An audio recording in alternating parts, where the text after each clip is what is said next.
आज हम law of crime, जिसे इंडियन पेनल कोड 1860 कहता है, ये डिस्कस करेंगे।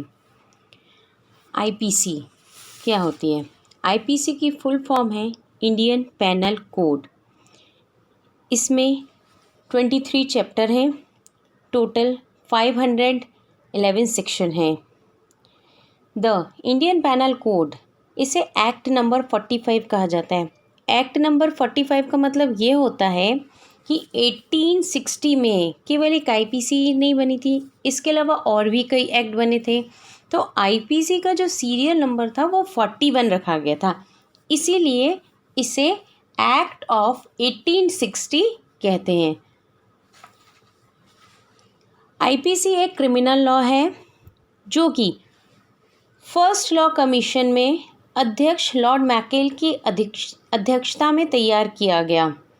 1837 में भारत के महाराजपाल की परिषद में इसे प्रेजेंट किया गया और 7 अक्टूबर 1860 को महाराजपाल ने इस विधेयक पर अपनी सहमति व्यक्त की।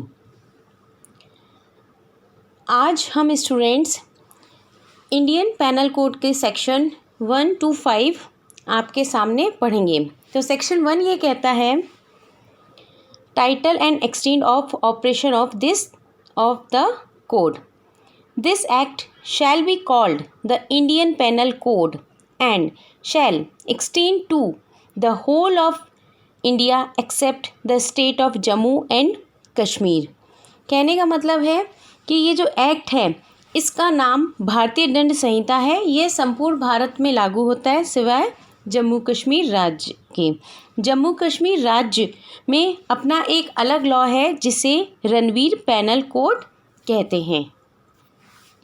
सेक्शन 2 ये कहता है, punishment of offences committed within India. Every person shall be liable to punishment under this code and not otherwise for every act or omission contrary to the provisions of which he shall be guilty within India। Bharat के भीतर किए गए अपराधों का दंड हर व्यक्ति इस संहिता के उपबंधों के प्रतिकूल हर कार्य या लोप के लिए जिसका वह भारत के भीतर दोषी होगा, इस संहिता के अधीन दंडनीय होगा, अन्यथा नहीं। कहने का मतलब ये है कि जो सेक्शन 2 है वो ये कहता है कि जो इंडियन पेनल कोड है उसकी जो टेरिटरी है वो 2 हैं। एक तो इंटर टेरिटोरियल, एक्स्ट्रा टेरिटोरियल। जो इंटर टेरिटोरियल है उसे सेक्शन 2 में डिफाइन किया गया है। एक्स्ट्रा टेरिटोरियल को सेक्शन 3 और 4 में डिफाइन किया गया है। इंटर टेरिटोरियल का मतलब होता है विद इन, मतलब भारत के अंदर। इंडिया टेरिटरी के अंदर जो भी क्राइम होता है किसी व्यक्ति के द्वारा, तो वह आईपीसी के तहत दंडित किया जाएगा, चाहे वह नागरिक भारत का हो या बाहर का। सेक्शन 2 में जो कहा गया है, सेक्शन 2 में 3 बातें हैं। पहली बात यह है, every person punishable under this code. Third, act or omission of which shall be guilty in India. Every person में इंडियन और फॉरेन दोनों आ गए। पनिशेबल अंडर इंडिया मतलब भारतीय व्यक्ति द्वारा जो भी अपराध किया जाता है वो आईपीसी के तहत दंडित होना चाहिए। मतलब उसने कोई अपराध किया है और उस अपराध का कोई प्रोविज़न इंडियन पेनल कोड में अगर नहीं है तो उसे आईपीसी के तहत दंडित नहीं किया जाएगा। Section 3, punishment of offences committed beyond but which by law may be tried within India. Any person liable by any Indian law to be tried for an offence committed beyond India shall be dealt with according to the provision of this code for any act committed beyond India in the same manner as if such act had been committed with in India। Section 3 कहता है, भारत से परे किए गए किंतु उसके भीतर विधि के अनुसार विचारणीय अपराधों का दंड। भारत के परे किए गए अपराध के लिए कोई व्यक्ति किसी भारतीय विधि के अनुसार विचारण का पात्र हो, भारत से परे किए गए किसी कार्य के लिए उसे इस संहिता के उपबंधों के अनुसार ऐसा बरता जाएगा मानो कि उसने वह कार्य भारत में ही किया गया हो। कहने का मतलब है सेक्शन 3 और सेक्शन 4 एक्स्ट्रा टेरिटोरियल के बारे में बताते हैं कि इंडियन पर्सन के द्वारा इंडिया से बाहर अगर वो क्राइम करता और वो आईपीसी के तहत दंडित होगा। कहने का मतलब ये है कि कोई व्यक्ति है जो विदेश में रहता है, जैसे अमेरिका रहता है या यूरोप रहता है, और उसको जो सिटीजनशिप है वो इंडिया की मिली हुई है, इंडिया की सिटीजनशिप मिली हुई है, तो इंडिया की सिटीजनशिप मिली हुई है और उसने अगर अमेरिका में कोई दंड किया है तो उसे भारतीय दंड संहिता के अधीन पनिशमेंट दिया जाएगा। अब जैसे फॉर एग्जांपल एडल्ट्री है, एडल्ट्री इंडिया में पनिशेबल है लेकिन अमेरिका और में पनिशेबल नहीं है। तो वो व्यक्ति इंडियन सिटीज़न है और अगर वो एडल्ट्री करता है विदेश में रहकर तो उसे आईपीसी के तहत दंडित किया जाएगा। लेकिन अगर कोई विदेशी एडल्ट्री का कोई पनिशमेंट करता है लेकिन उसको इंडिया की सिटीजनशिप नहीं मिली हुई है तो वह आईपीसी के तहत दंडनीय नहीं होगा। सेक्शन 3 ये कहता है कि ये लीगल फिक्शन क्रिएट करता है कि अगर किसी भी व्यक्ति ने भारत के बाहर अपराध किया है तो वह दंडनीय है कि उसे आईपीसी के तहत दंड दिया जाए। सेक्शन 3 सेक्शन 4 और 2 को कनेक्ट करता है। Section 4 extension of code to extra territorial offences. The provision of this code apply also to any offences committed by first any citizen of India in any place without and beyond India, any person or any ship or aircraft registered in India, whatever it may be. Section 4 कहता है भारत के बाहर किए गए किंतु इसके भीतर विधि के अनुसार विचारणीय अपराधों के लिए दंड एवं राज्य क्षेत्रातीत अपराधों पर संहिता का विस्तार। कहने का मतलब ये है आईपीसी में कुछ केसेस दे रखे हैं कि फॉलोइंग केसेस दे रखे हैं कि अगर ये है मतलब कुछ प्रोविजंस बता रखे हैं सेक्शन 4 में कि अगर ये एलिमेंट्स होते किसी क्राइम के लिए ये एलिमेंट्स होंगे तभी वो आईपीसी के तहत दंडित होगा। If any person of India outside the India means कहने का मतलब है कि कोई भारतीय अगर वह भारत के बाहर विदेश में है, कोई अपराध करता है तो उसे आईपीसी के तहत दंडित किया जाएगा।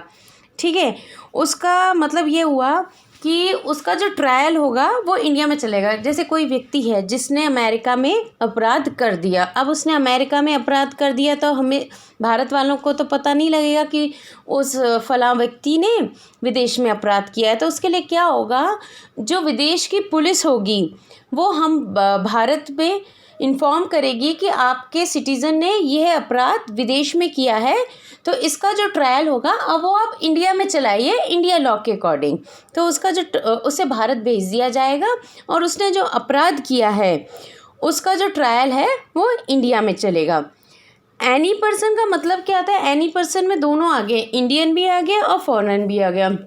सेकंड बात क्या है, एनी पर्सन और एनी शिप और aircraft registered within India where it may be, मतलब कोई भी शिप हुआ, एयरक्राफ्ट हुआ जो भारत में रजिस्टर्ड है, तो अगर उसमें कोई अपराध होता है तो ये भी आईपीसी के तहत ही, आईपीसी के जो प्रोविजंस हैं वो अप्लाई होंगे।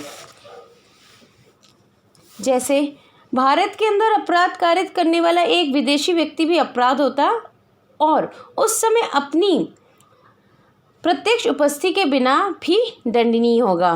कहने का मतलब है प्रत्येक व्यक्ति, एवरी पर्सन का मतलब यही हो गया कि इंडिया और फॉरेनर, ये लॉ आईपीसी फॉरेनर्स और इंडियन पर्सन्स दोनों पे अप्लाई होगा।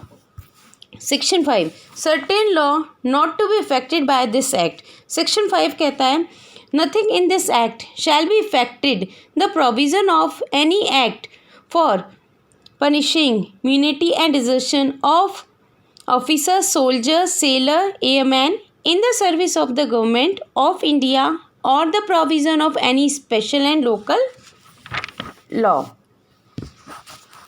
कुछ विधियों पर इस अधिनियम द्वारा प्रभाव ना डाला जाना। इस अधिनियम में कोई बात भारत सरकार की सेवा के अफसरों, सैनिकों, नौसैनिकों या युवा सैनिकों द्वारा विद्रोह या अभिनय को दंडित करने के लिए अधिनियम के उपबंधों या किसी विशेष या स्थानीय विधि के उपबंधों पर प्रभाव नहीं डालेगी। आईपीसी का सेक्शन 5 यह कहता है कि कोई भी आर्मी ऑफिसर द्वारा क्राइम किया जाता है या फिर आर्मी के सोल्जर्स द्वारा, नेवी के सेलर्स द्वारा या एयरफोर्स के एम्प्लॉयज़ द्वारा कोई भी काम किया जाता है। काम किए जाने का मतलब है, मान लो कि भारत में युद्ध की अवस्था आ गई है। जैसे आपको पता है बॉर्डर फिल्म में ही देखा था कि जब भारत पाकिस्तान का युद्ध हो रहा था तो जो कुछ सैनिक थे उन्होंने अपने मेजर को कहा था कि सर मेरे को अपने घर जाना है, मेरे घर से लेटर आया है। तो उसने एक तरह से विद्रोह किया था। तो वही चीज़ है। तो सेक्शन 5 ये कहता है कि आर्मी के, नेवी के और एयरफोर्स के किसी भी ऑफिसर, सोलर, सोल्जर या एयरमैन द्वारा अगर किसी भी प्रकार का कोई दंड किया जाता है, मतलब किसी भी प्रकार का कोई विद्रोह किया जाता है या फिर वो अपनी जॉब को छोड़ देता है, तो उसका कोर्ट मार्शल होगा। मतलब उस पे जो भी ट्रायल होगा उसमें आईपीसी का कोई इंटरफेरेंस नहीं होगा। डिफेंस, आर्मी और नेवी के अपने अलग लॉ हैं, वो उसी के अकॉर्डिंग अपने सेलर्स का, ऑफिसर्स का, सोल्जर्स का और एयरमैन्स का ट्रायल करेंगे। आईपीसी जो है इंडियन पेनल कोड, उसका कोई भी पनिशमेंट, कोई भी लॉ इंडियन एयरफोर्स और नेवी में अप्लाई नहीं होगा। लोकल लॉ और स्पेशल लॉ। लोकल लॉ क्या होता है? लोकल लॉ उसे कहते हैं जो किसी स्पेशल एरिया के लिए अप्लाई होता है। स्पेशल लॉ का मतलब ये होता है वह अप्लाई तो पूरे देश में होता है, लेकिन उसका जो सब्जेक्ट होता है वो अलग होता है। जैसे एसटी एससी के लिए अपने अलग एक्ट बने हुए हैं, तो एससी एसटी के जो भी एक्ट हैं उस पर अपन का आईपीसी कोई भी इफेक्ट नहीं डालेगा। फॉर एग्ज़ाम्पल, एक 16 साल का लड़का था और एक लड़की थी दलित वर्ग की, मतलब एसटी या एससी की। तो 16 साल के लड़के द्वारा जो लड़की थी एसटी एससी की, उसके साथ गलत व्यवहार किया जाता है या फिर उसके साथ छेड़खानी की जाती है। तो अब प्रश्न ये उठता है कि ये जो लड़की है ये आईपीसी में पनिशमेंट दिलाएगी उस लड़के को, एसटी एससी एक्ट में पनिशमेंट दिलाएगी या पोसा एक्ट में दिलाएगी? तो अब ये जो बॉय ए है इस पे एसटी एससी की अपना अलग ट्रायल होता है और पोक्सा की भी अपनी अलग कोर्ट है, वहाँ अलग ट्रायल होता है। तो अब इस पे जो केस है वो एसटी एससी कोर्ट में भी अप्लाई होगा और अपना पोसा कोर्ट में भी अप्लाई कर सकती है। तो अब ये होता है कि अब 2 कोर्ट्स में केस हो रहा है, तो अब किसके जो रूल्स होंगे वो इस पे इफ़ेक्टिव होंगे कि मतलब किसके हिसाब से ट्रायल चलना चाहिए। तो इस पे गवर्नमेंट ये कहती है कि जो एसटी एससी एक्ट बना था वो काफ़ी पुराना एक्ट है और जो पोसा एक्ट है वो 2002 और 2001 में एक्ट पास हुआ था। तो इस पे जो ट्रायल चलेगा वो पोसा एक्ट के अकॉर्डिंग चलेगा कि 16 साल का बच्चा था, मतलब बॉय था, और उसने एसटी एससी की जो गर्ल के साथ छेड़खानी का अपराध किया था, तो उसका जो ट्रायल होगा और जो उसको पनिशमेंट मिलेगा वो पोसा एक्ट के जो प्रोविज़न्स लिखे हुए हैं उसके अकॉर्डिंग ही मिलेगा। स्टूडेंट्स, मैंने आज आपको आईपीसी में सेक्शन 1 से सेक्शन 5 तक का इंट्रोडक्शन दे दिया है। नेक्स्ट क्लास में सेक्शन 6 से आगे के सेक्शंस कंटिन्यू